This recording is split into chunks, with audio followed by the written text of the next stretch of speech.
Assalamualaikum warahmatullahi wabarakatuh. Kembali ke teropong Wak Lebay. Awas, nangkap iblis. Dalam surat Al-Baqarah ayat 120 ya. Allah Subhanahu wa taala berfirman, ini kaidah yang sangat kita butuhkan zaman sekarang ya. Allah Subhanahu wa taala berfirman, "Walan tarda ankal yahudi walan nasara hatta tattabi'a millatahum." Yahudi dan Nasrani tidak akan ridha kepada engkau wahai Muhammad sampai kau mengikuti agama mereka. Salah seorang akademisi dari Tillman University, ini bukan orang Islam, juga bukan orang NU yang mengatakan demikian, namanya Phil Caruso. Phil Caruso mengatakan kalau ingin menumbangkan Indonesia, maka harus ditumbangkan dulu Nahdlatul Ulama.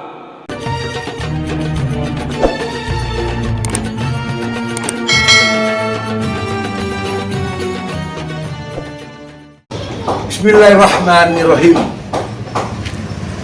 Alhamdulillahirabbil alamin. Allahumma sholli ala Muhammad wa ala ali Muhammad. Saudaraku, seiman seislam, insyaallah kalian semua dalam perlindungan Allah tabaraka wa taala. Sehat walafiat, dimudahkan segala urusannya, dilancarkan usahanya, insyaallah. Dan orang-orang yang bertakwa kepada Allah tabaraka wa ta'ala, orang-orang yang mengikuti sunnah Rasulullah SAW, Muhammad bin Abdullah bin Abdul Muthalib bin Hashim bin Abdul Manaf, insya Allah memang berat memang. Sampai kata Rasulullah, suatu masa Islam itu datangnya asing dan akan terasa asing, menggenggamnya bagaikan menggenggam bara api. Waduh, maka wajarlah, pantaslah kiranya Allah membalas kepada Ahlussunnah wal Jamaah secara konsekuen surganya yang indah abadi di dalamnya. Alhamdulillah. Kesempatan ini kita melihat prihatin. Makanya saudaraku semua, kalau punya anak, punya saudara mempelajari Islam, jangan jauh-jauh ke Amerika, jangan. Salah berguru, salah mengaji, bahaya resikonya. Salah berguru, salah mengaji. Kalau nggak jadi teroris, membunuh, buat kerusakan, meresahkan masyarakat, menumpahkan darah, minimal jadi tukang fitnah. Ini kalau salah berguru, salah mengaji, itu minimal jadi tukang fitnah. Makanya kawan ini ngomong apa? Dia super yakin, mengucap wallahu, demi Allah, Salafi Wahabi itu 100% teroris. Referensi yang didapatnya dari penjahat, referensi yang didapatnya itu dari teroris yang masuk penjara. Ini kan bagaimana ya, penjahat dijadikan referensi kebenaran. Enak banget lidahnya ngomong kayak gitu ya. Inilah akibat salah berguru, salah mengaji. Mereka mencoba lepas badan, memfitnah Salafi, digandengkan lagi tuh Salafi Wahabi. Itu hidupnya jauh jaraknya antara masa-masa Salafi sama Syekh Muhammad bin Abdul Wahab, itu beratus-ratus tahun dia gandeng Salafi Wahabi. Subhanallah, astagfirullah. Salafi itu manusia yang terbaik. Ini jelas gak ngerti sejarah Islam. Dia bilang dia belajar sejarah, tapi belajar sejarahnya di Amerika. Filsafat Islam. Astagfirullah. Nanti dibahas ini. Filsafat Islam itu benar nggak? Nanti ulama puas Nabi Abdul Hakim bin Amir Abdad membahas itu. Membahas apa itu filsafat Islam. Ini ahli ilmu nih, ulama puas Nabi Abdul Hakim bin Amir Abdad. Subhanallah, hafalan Al-Qur'annya luas dan dalam, hafalan hadisnya, riwayat biografi hidup para imam-imam 4 mazhab seperti Imam Maliki, Hanafi, Hambali, Syafi'i, hafal luar kepala ini Syekh Abdul Hakim bin Amir Abdad. Insya Allah, saya sudah berulang kali berkata, saya pengikut Rasulullah Sallallahu Alaihi Wasallam, Muhammad bin Abdullah bin Abdul Muthalib bin Hashim bin Abdul Manaf. Kok Wahabi saya ikuti? Syekh Muhammad Abdul Wahab bin Abdul Wahab nggak membawa agama, nggak membawa ajaran-ajaran. Beliau melaksanakan Quran dan Sunnah. Biar jelas ini. Jadi kasihan kalian ini nggak ngerti ngomong, jadi salah kan? Saya bukan pengikut Wahabi, salah. Cuma saya membela ulama pewaris Nabi yang dinista, yang difitnah. Maka siapa saja nanti di negeri ini yang membela ulama-ulama terdahulu, yang tahu kita keilmuannya, insya Allah itu menjadikan pertolongannya kelak di yaumil mahsyar, menjadi amal jariahnya kelak di hadapan Allah. Insya Allah. Membela ulama pewaris Nabi, saya pengikut Wahabi. No. Nauzubillah min zalik. Saya tidak pengikut manusia. Memang Rasulullah manusia, tapi manusia pilihan. Rasul utusan Allah. Ini kok saya pengikut Wahabi? Maaf kawan, maaf. Saya belajar masalah Islam ini. Bukan Islam orang tua saya, Islam mak saya, bukan. Saya belajar ke banyak guru. Apa itu Islam yang sahih? Dan apa Islam yang abal-abal? Saya pelajarin. Bukan Islam yang abal-abal, tapi pemahamannya abal-abal, gitu maksud saya. Islam yang murni, Islam sejati. Bukan kata orang saya, bukan. Belajar saya. Makanya saya harap kepada saudaraku, jangan salah memilih guru. Jangan salah mengaji. Percayalah kalian, suatu masa insya Allah 25 tahun ke depan, setelah pusat Islam, sumber Islam di Saudi Arabia, nomor 2 di Indonesia. Ingat baik-baik, insya Allah nomor 2 di Indonesia. Pertama sumber lahirnya Islam di Saudi Arabia. Kedua, Indonesia. Ingat ini, hebat Indonesia ini. Maka saya bersyukur pada pemerintah Indonesia. Bersyukur saya tetap. Saya prasangka baik aja. Saya prasangka baik kepada pemerintah. Pemerintah itu bagus, jujur. Saya beribadah, melaksanakan rukun Islam yang 5 perkara, nggak masalah. Cuma masalah politik, maka keluarlah fitnah-fitnah dari musuh politik. Ini politik. Kalau saya nggak masalah situ, nggak. Ingat baik-baik semuanya.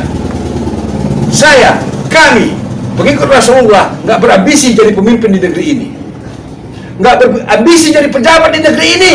Tidak. Kami hanya menyampaikan amar ma'ruf nahi munkar melalui dakwah.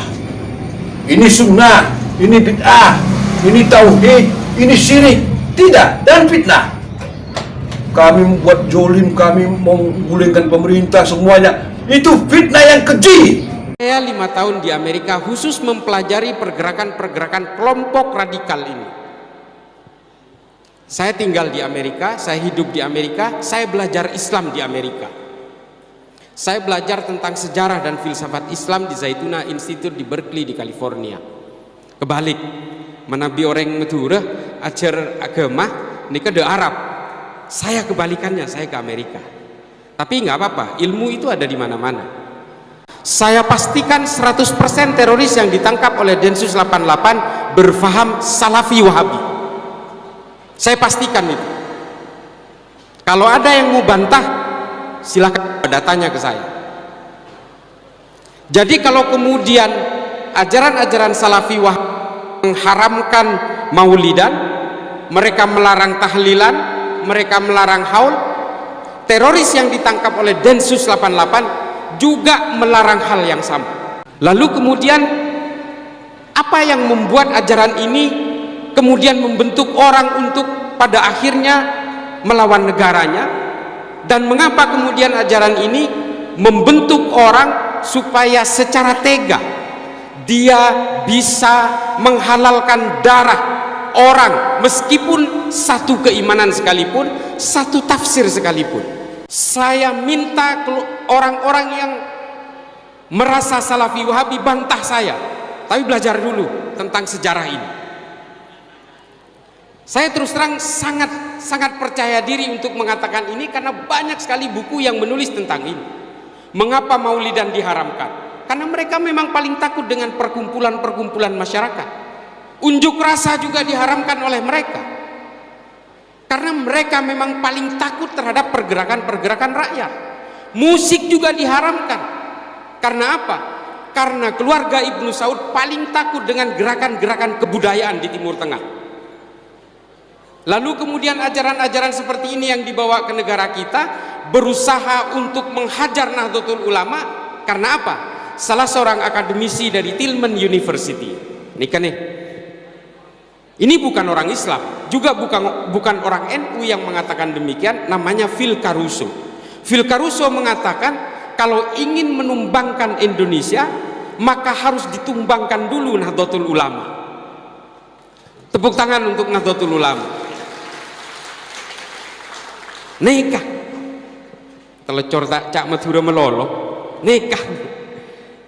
Nah, mengapa menurut Phil Caruso Nahdlatul Ulama itu menjadi penting di Indonesia? Karena hanya Nahdlatul Ulama yang punya ajaran satu, tidak pernah menjelek-jelekkan orang yang berbeda. Tolong dicatat, ini kajiannya sangat empiris dan akademis. Nahdlatul Ulama tidak punya riwayat ajaran-ajaran yang menganjurkan orang untuk memusuhi orang yang berbeda. Tidak pernah. Yang kedua, Nahdlatul Ulama tidak pernah punya riwayat pemberontakan terhadap negaranya sendiri. Ajaran-ajaran Salafi Wahabi diekspor paksa beserta uangnya datang ke sini. Untuk apa? Memecah belah umat-umat Nahdlatul Ulama ini. Siapa kaum salaf itu?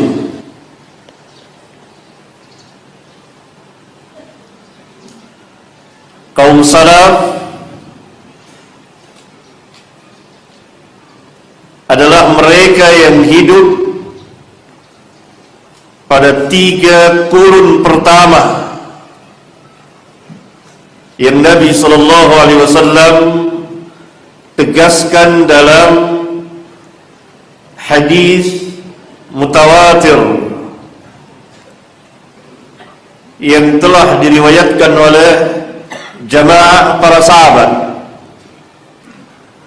dikeluarkan oleh para imam ahlul hadis.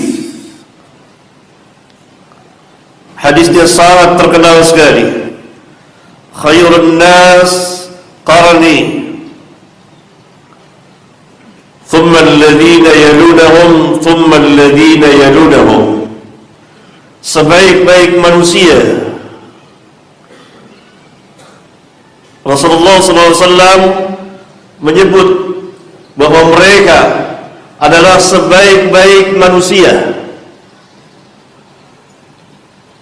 yakni sesudah generasi para nabi dan rasul. Sebaik-baik manusia sesudah generasi para nabi dan rasul dan sesudah nabi mereka adalah qarni yang hidup di masa, di zaman, yakni para sahabat.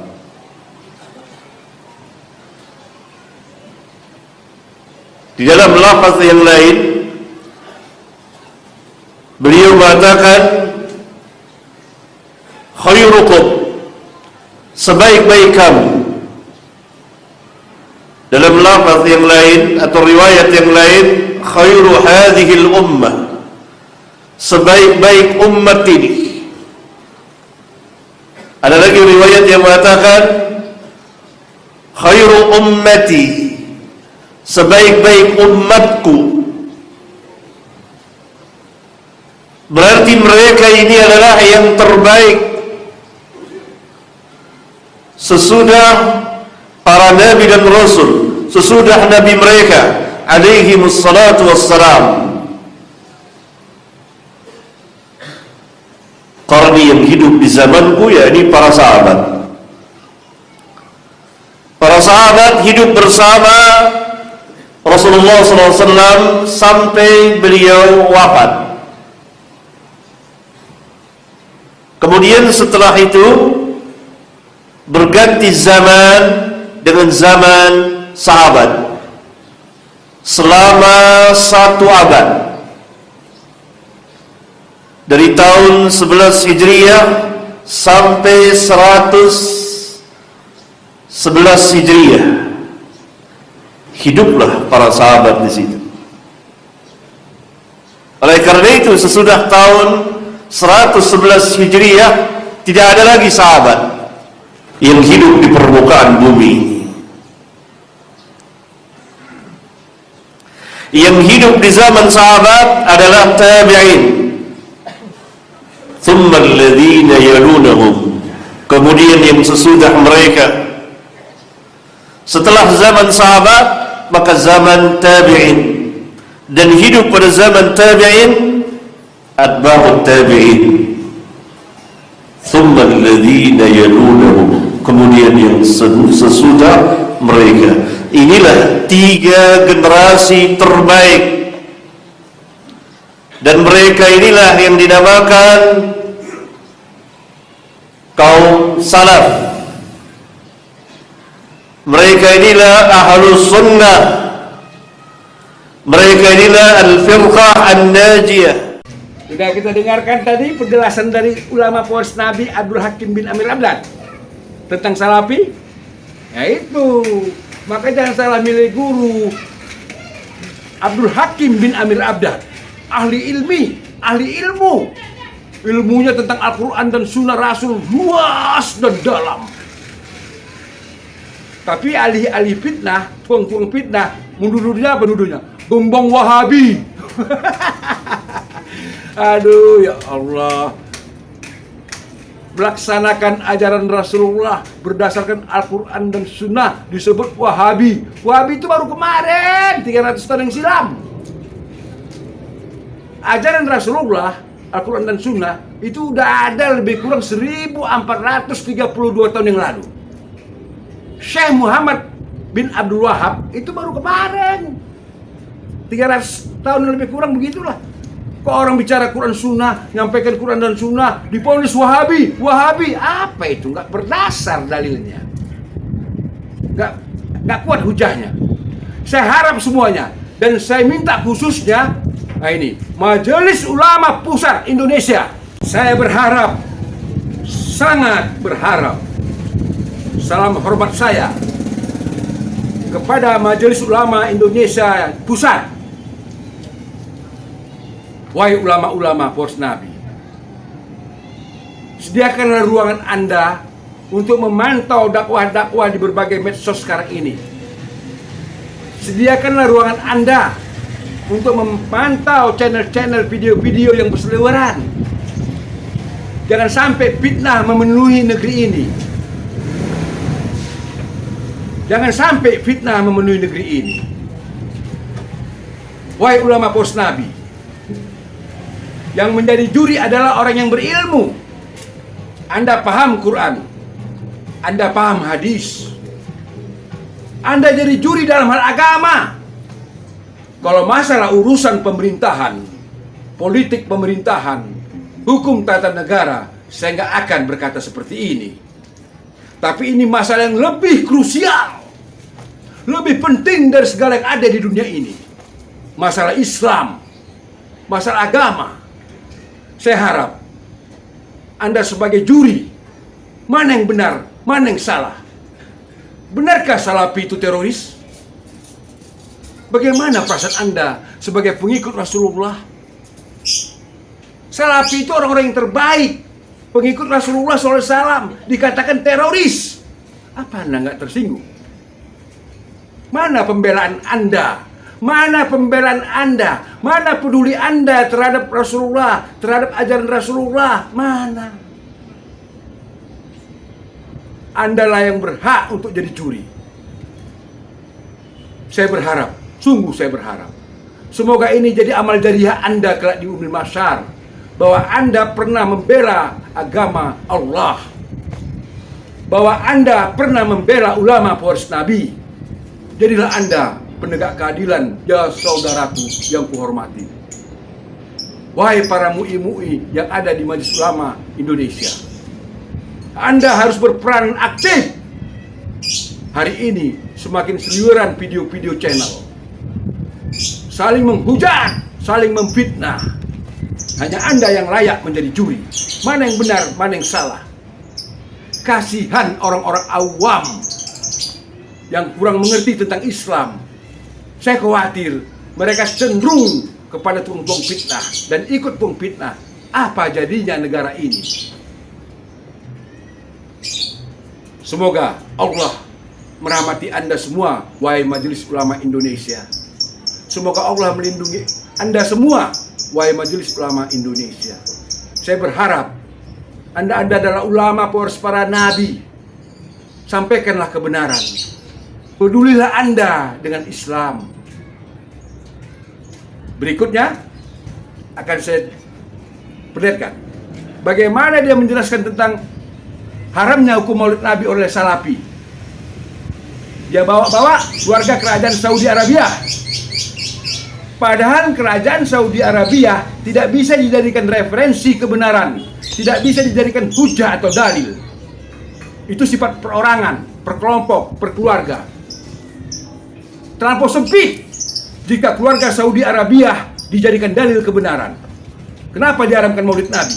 Kenapa tidak boleh Islam Maulid Nabi? Dijelaskan oleh ulama pewaris Nabi. Apa sebabnya? Apa sebabnya? Karena yang melakukannya itu adalah manusia-manusia yang melaknat, mencaci maki istri Rasulullah Aisyah, melaknat, mencaci maki sahabat-sahabat Rasulullah Abu Bakar, Utsman. Itu sebabnya. Untuk lebih jelas, mari kita ikuti. Dengarkan. Mengapa orang-orang Wahabi ini mengharamkan maulidan? Karena keluarga Ibnu Saud paling takut dengan kerumunan masyarakatnya sendiri, karena mereka takut rakyatnya sendiri memberontak kepada keluarga Ibnu Saud. Ini tolong diperhatikan. Nih, seperti perkumpulan-perkumpulan jamiah seperti ini paling ditakuti oleh keluarga Ibnu Saud. Peringatan Maulid, peringatan Isra Mi'raj. Apa itu agamanya para sahabat? Para sahabat tidak pernah mengerjakannya. Peringatan Maulid merupakan bid'ah besar dalam Islam. Bukan bid'ah yang dianggap kecil, dan perkara bid'ah adalah perkara besar. Karena Nabi alaihi salatu wassalam mewanti-wanti kita, memperingati kita, iyyakum wa muhdatsatil umur, awaslah kamu dari perkara yang baru.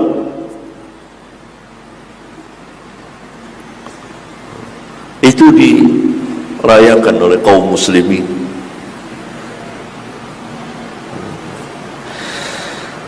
Jelas itu tidak pernah dilakukan oleh sahabat dan tidak pernah ada di dalam Islam selama 3 abad. Baru dimunculkan, diangkat ke permukaan oleh orang-orang zindiq yang mengatasnamakan juga ahli bait.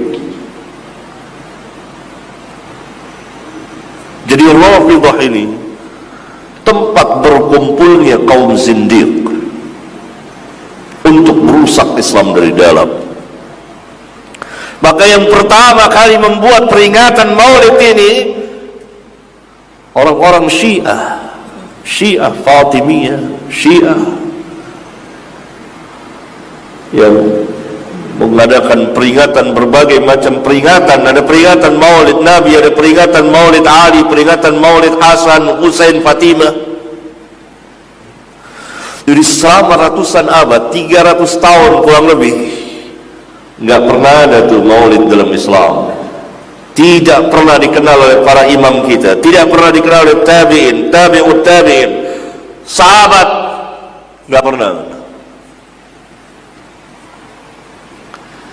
Kenapa kita amalkan? Karena cara beragama kita yang salah. Kita mengambil agama kita bukan dari Al-Quran dan Sunnah. Kita memahami Al-Quran dan Sunnah tidak mengikuti pemahaman para sahabat ridwanullah alaihim jami'an. Bapak dan ibu-ibu, saya punya tesis, saya punya teori bahwa ini adalah usaha salafiyin, wahabiyin, bukan usaha Ahlussunnah wal Jamaah. Salafiyin yang ingin memecah belah antara NU dengan Syiah, salafiyah yang ingin memecah belah antara ulama-ulama sunnah dengan Syiah. Maulud bid'ah, orang Syiah yang pertama yang membawa maulud yang dipakai oleh Ahlussunnah wal Jamaah. Haul, orang Syiah yang pertama membawa haul dan dilanjutkan oleh NU. Tabarruk, berkah, ziarah kubur, tawassul, sholawatan rame-rame adalah semuanya tradisi Syiah yang juga dilakukan oleh Ahlussunnah wal Jamaah. Saya tidak ada perbedaan dengan kiai-kiai. Mereka tawassul, mereka tabarruk, mereka kunut, mereka macam-macam. Saya sama dengan dia, tapi saya Syiah, dia Ahlussunnah wal Jamaah, saya bersaudara dengannya. Tetapi kemudian salafiyah yang mengatakan bahwa ini bid'ah, lalu diadu antara Ahlussunnah dan Syiah. Jadi terus terang saja, nanti saya dikira Syiah nanti. Ini sejarah ini. Pertama kali yang mengadakan Maulid Nabi adalah Khilafah Fatimiyah yang bermadzhab Syiah di Kairo. Sekalian, Maulid Nabi ini baru diadakan pada abad keempat. Itu pun yang mencetuskan Bani Fatimiyah yang terkenal Syiah ekstrim, kemudian diadop di kalangan ahli sunnati wal jamaah oleh Raja Irbil, yaitu Malik Muzaffar. Sejak itulah mulai meresap di kalangan ahli sunnati wal jamaah. Dan biasa mas, keburukan ketika awal muncul yang mirip-mirip kebaikan, para ulama banyak yang terkecoh. Para ulama ada yang tidak memberikan putusan setelah pengkajian dari generasi ke generasi, pengamatan dari berbagai macam dalil, segi pengkiasan, ijma, maka para ulama akhirnya memutuskan Maulid Nabi adalah bid'ah dhalalah, bukan bid'ah hasanah. Itu ini contoh soal masalah maulid. Semoga informasi-informasi yang disampaikan oleh orang tadi diimbangi dengan informasi yang lain. Inilah yang disebut informasi berimbang. Ada manfaatnya juga dia bicara begitu. Jadi perenungan bagi generasi muda muslim. Wahai generasi muda, pelajarilah Islam secara baik sayang. Pelajarilah Islam secara benar sayang. Kalianlah nanti yang menjadi pengelola negeri ini yang akan datang. Jadilah kalian generasi muslim yang soleh, yang bertakwa kepada Allah. Wahai pemuda-pemudi, penerus perjuangan Rasulullah SAW, jangan pernah kalian gentar menyampaikan dakwah ini. Jangan pernah takut. Hadapi dengan ilmu pengetahuan. Reaction dengan komentar-komentar yang positif. Siapapun dia, tanpa terkecuali.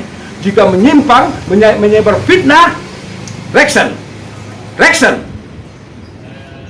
Saya berharap juga pemerintah ini arif dalam menilai sesuatu. Saya berharap jangan sampai terjadi salah paham. Insya Allah semuanya dirahmati Allah apabila benar-benar mencintai Allah dan Rasulnya. Wassalamualaikum warahmatullahi wabarakatuh.